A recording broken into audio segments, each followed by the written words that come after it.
El sentido de la vida es algo que cada uno lo va a deducir, porque me encantaría que pensáramos juntos. No tengo ninguna intención de convencer sobre algo de tal complejidad, pero me hace muchísima ilusión que juntos pensemos. Y veréis, a lo largo de estos 2 días tenemos una oportunidad maravillosa y podemos tener una preciosa aspiración.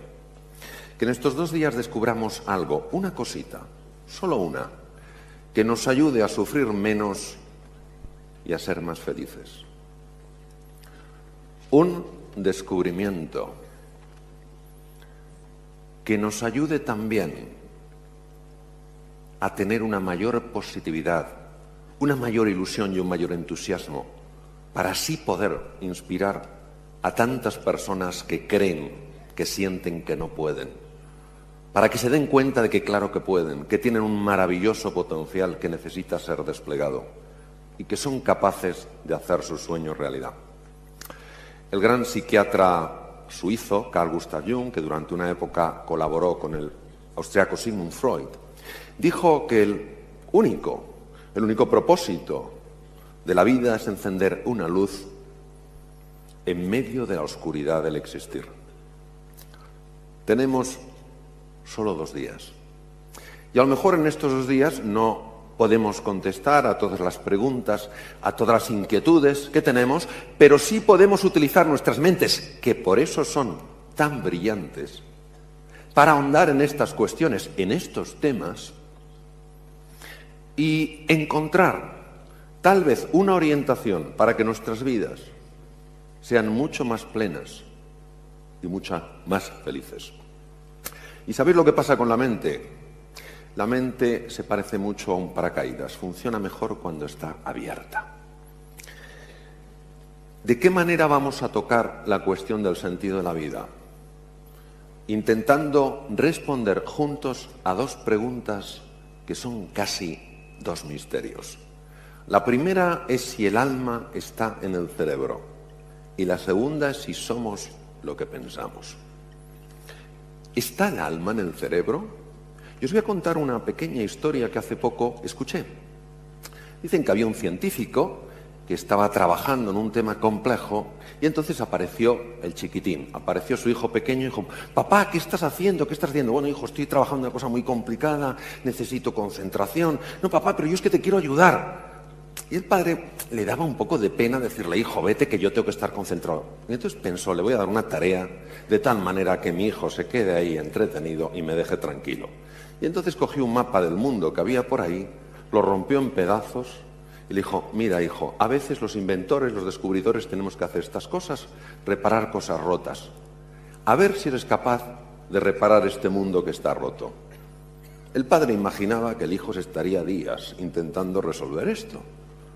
Pero al cabo de 1 hora, el hijo le devolvió el mapa perfectamente reconstruido.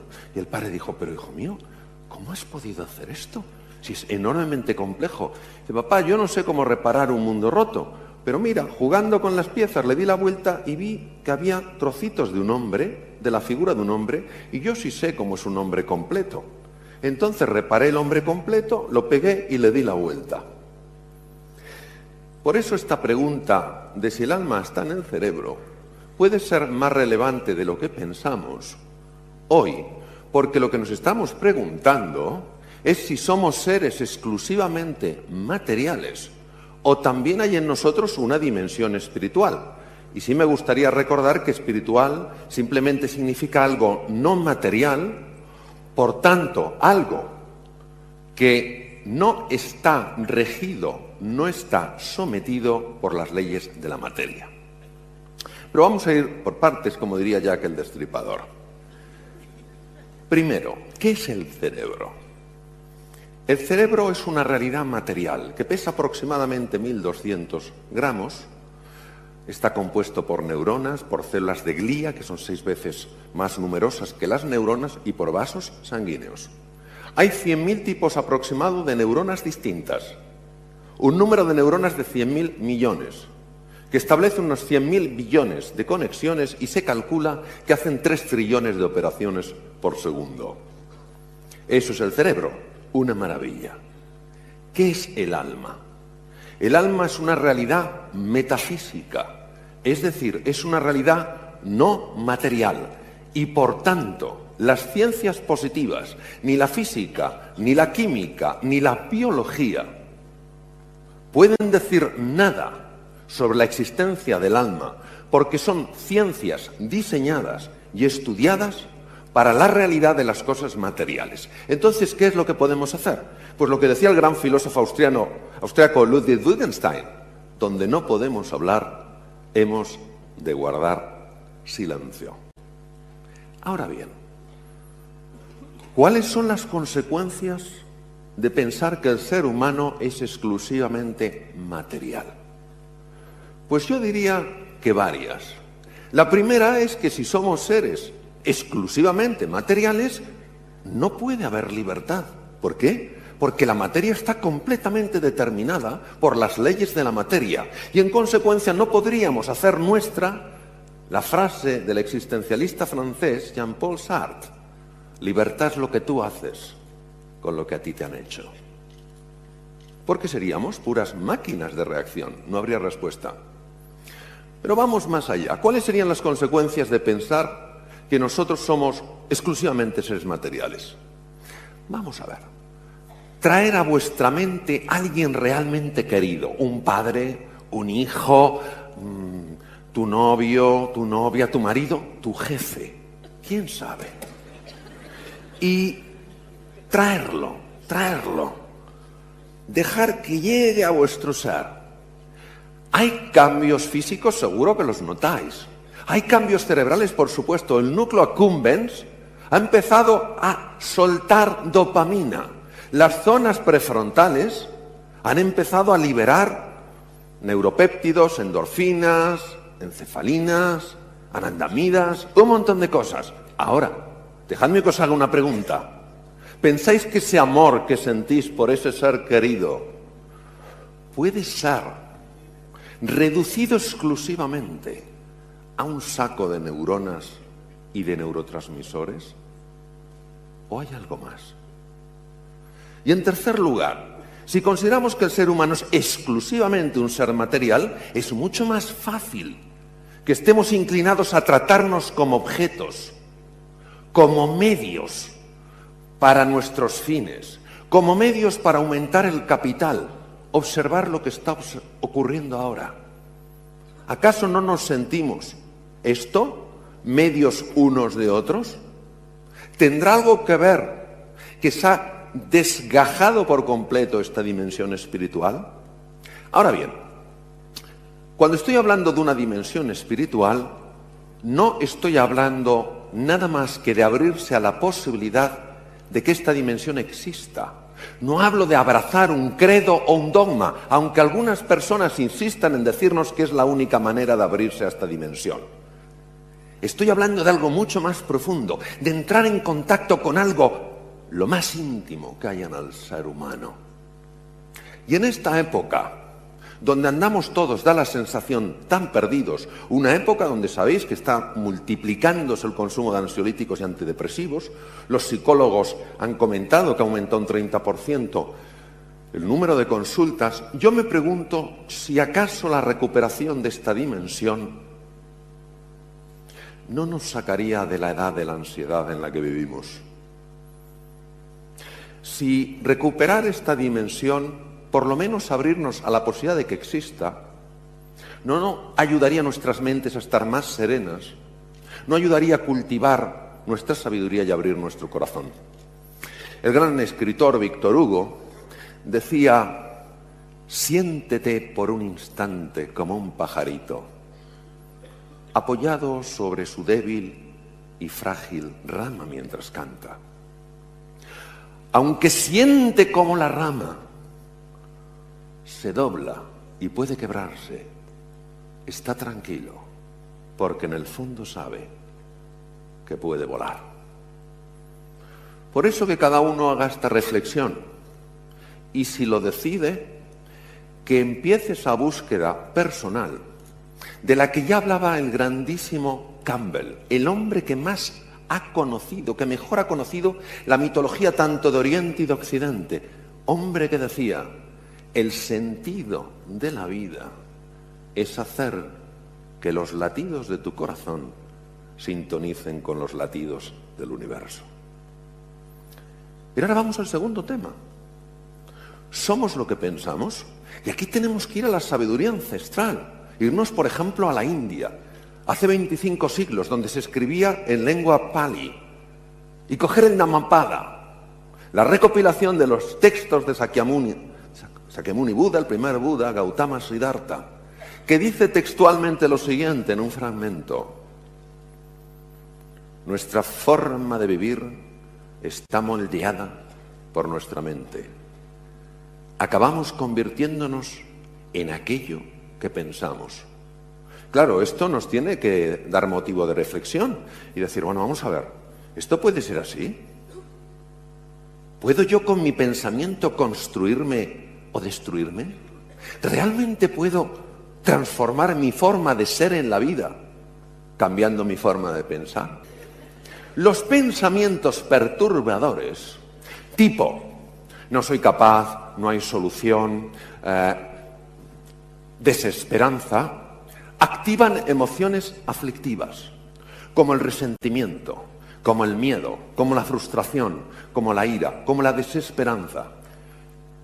Esto da lugar a una activación de todo un sistema extremadamente complejo, se llama el sistema nervioso simpático. Os voy a decir el efecto de estas emociones aflictivas cuando se mantienen en el tiempo. No quiero ver a nadie salir del circo Price diciendo, Dios mío, tengo todas las emociones aflictivas, me voy a meter bajo un puente a llorar. Hablo extendidas en el tiempo. Primero, debido al cambio que producen en el riego sanguíneo del cerebro, alteran profundamente la capacidad de analizar y de pensar con rigor, es decir, con alcance, con anchura y con profundidad. Segundo, bloquean casi por completo el proceso creativo, porque los lóbulos prefrontales son clave.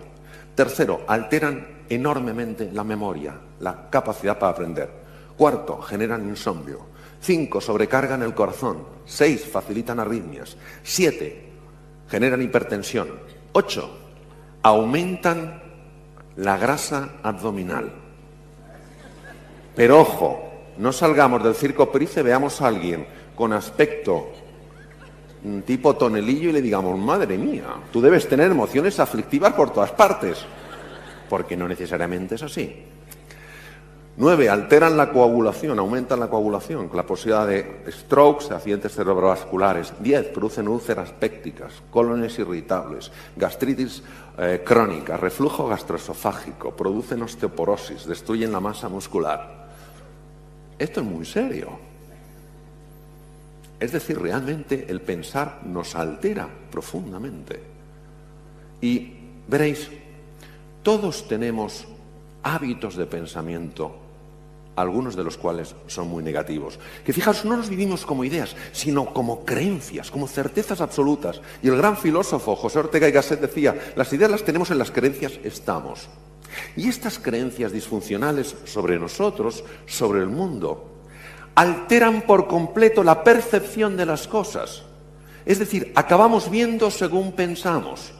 Imaginaros lo que es ponerse unas gafas oscuras, olvidarte de que te has puesto esas gafas y observar el mundo así. Hay veces que nos envuelven emociones como la ira, el resentimiento, la frustración, y las vemos tan sólidas que creemos que no podemos hacer nada, que no tenemos un camino. Es como si fuéramos espectadores en una película, en un drama, y de repente nos convirtiéramos en el personaje. No, la persona está oculta por el personaje. La persona no es el personaje. Tenemos que reinventar nuestra forma de mirarnos. Tenemos que recordar que lo más importante no es lo que está delante de nosotros ni lo que está detrás de nosotros, sino lo que está dentro de nosotros. Es un trabajo precioso, es un trabajo consistente, donde poco a poco vamos aflorando toda nuestra grandeza, todo nuestro ser. Me voy a despedir con unas palabras de Kahlil Gibran, que decían: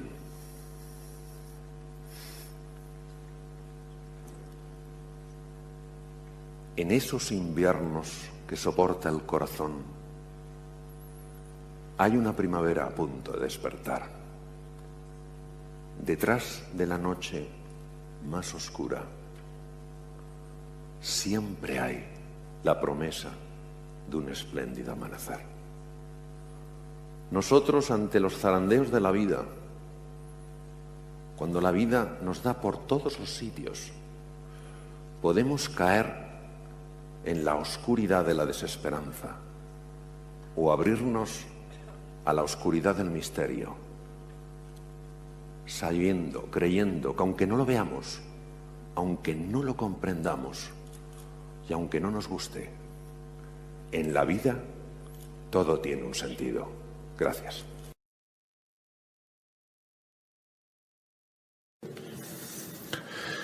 No se trata de conocer mi verdad. Vosotras sabéis que muchas veces, con frecuencia, de forma no intencionada, buscamos imponer nuestra verdad a los demás, considerando que nuestra verdad es la verdad, que lo que vemos es toda la realidad y no solo un pequeño aspecto de la realidad.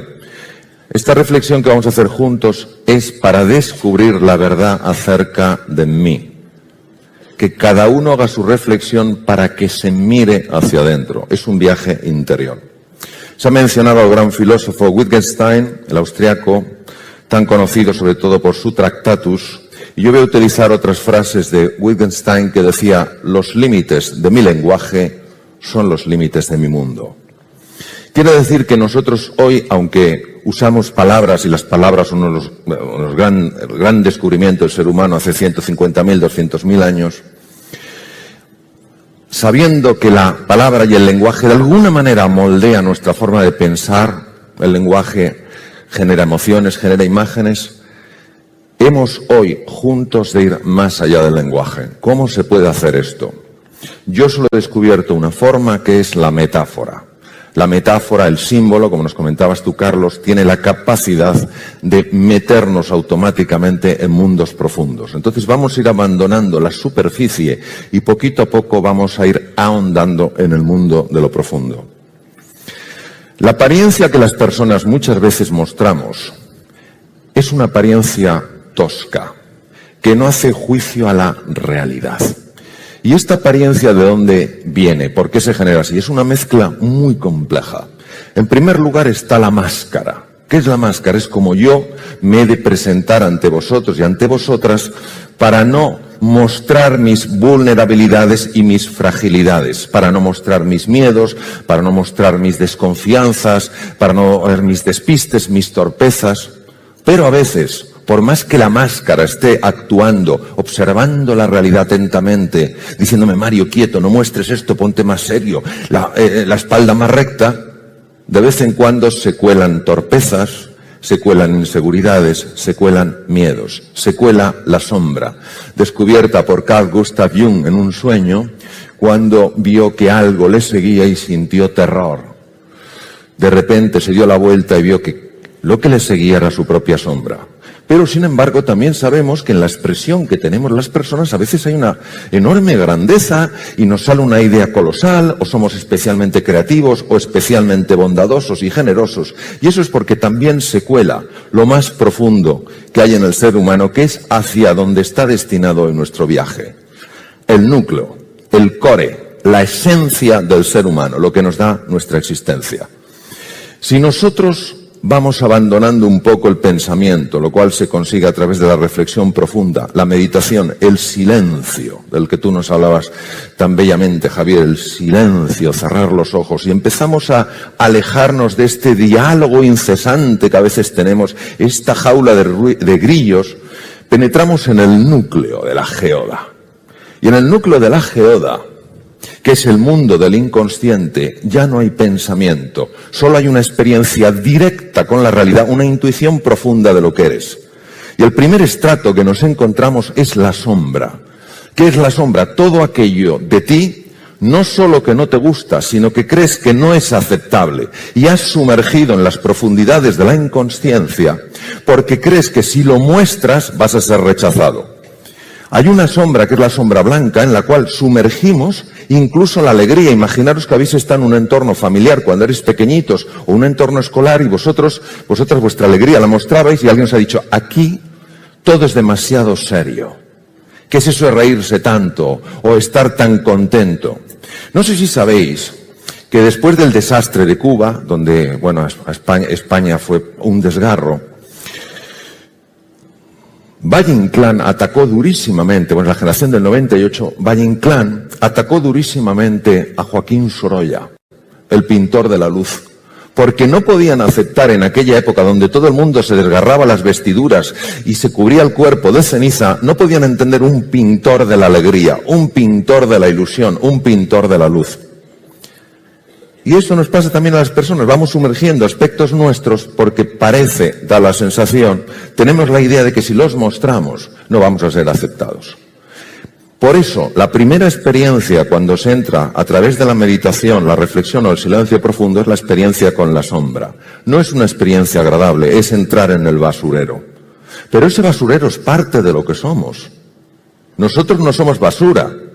Una ciudad con basura no puedes decir es un basurero, tiene basura y esa basura es parte de lo que eres. Y si no lo asumes, si no lo asumimos, si lo aceptamos, va a salir por los recovecos y cuando menos te interesa vas a decir lo que no querías decir y cuando menos te interesa vas a hacer lo que no querías hacer. Pero fijaros, en el núcleo de la geoda está el ser, lo que nos da la existencia, lo profundo, lo inefable, lo que no hay manera de describirlo con el lenguaje, pero se puede experimentar con extraordinaria profundidad. La sombra, como no la aceptamos, la proyectamos en los demás y les rechazamos. Y yo, por ejemplo, si no acepto gestos míos de la torpeza y he sumergido la torpeza, veré con claridad diáfana la torpeza en los demás y en los demás lo rechazaré. Qué cosa tan curiosa, cuando los demás están actuando como espejo mío. Nelson Mandela, 27 años en Robben Island, por su condición de ser un hombre de color y por ir en contra del apartheid.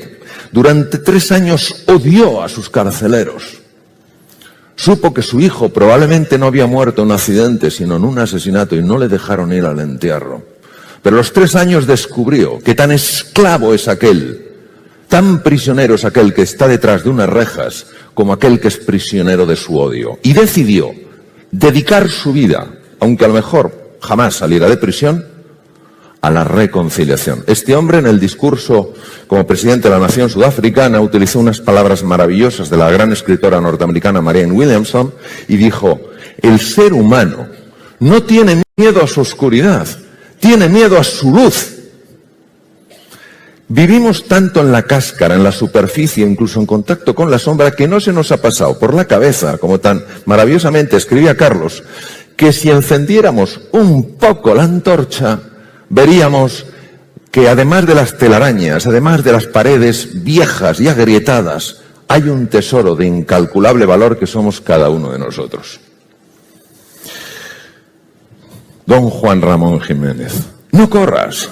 Ve despacio, que donde tienes que ir es a ti solo. Voy a utilizar otra metáfora para hablar de este mundo por la enorme sutileza y porque se escapa el lenguaje. Imaginaros que fuéramos olas. Una ola que tiene un nivel de conciencia elevado sabe que está hecha de mar y por tanto ve a otra ola, sea más alta, más baja, más ancha, más delgada, y la reconoce como de la misma naturaleza y por caras a algo que es de tu misma naturaleza. Pero ¿qué pasaría si la ola se hubiera olvidado de que está hecha de mar y solo se fijara en su forma y dijera: yo soy una ola y tú eres una ola diferente y no hay nada que me una a ti en la distancia? Ese momento que no se sabe cuándo se originó es cuando surge en el ser humano la creencia que creemos que hay, que es, o entendemos que es la más profunda, que anida en el ser humano, y que es el ego. El ego es una creencia de enorme profundidad en la separación. Cada ola se ve separada del resto. Por tanto, si tú, otra ola, desapareces, te estrellas con una roca, ¿qué más me da? si tú eres distinta a mí. De ahí nace el egoísmo, el ensimismamiento, el centramiento exclusivamente en uno. Pero si yo reconozco que tú, hola, vas a estrellarte contra una roca, pero entiendo que tú y yo somos unidad porque somos océano, ya me importa y jamás te podrá hacer daño. Esta creencia se genera muy pronto en el ser humano, probablemente va de generación en generación y nacemos con ella. Y tiene un arraigo importantísimo a nivel del cerebro.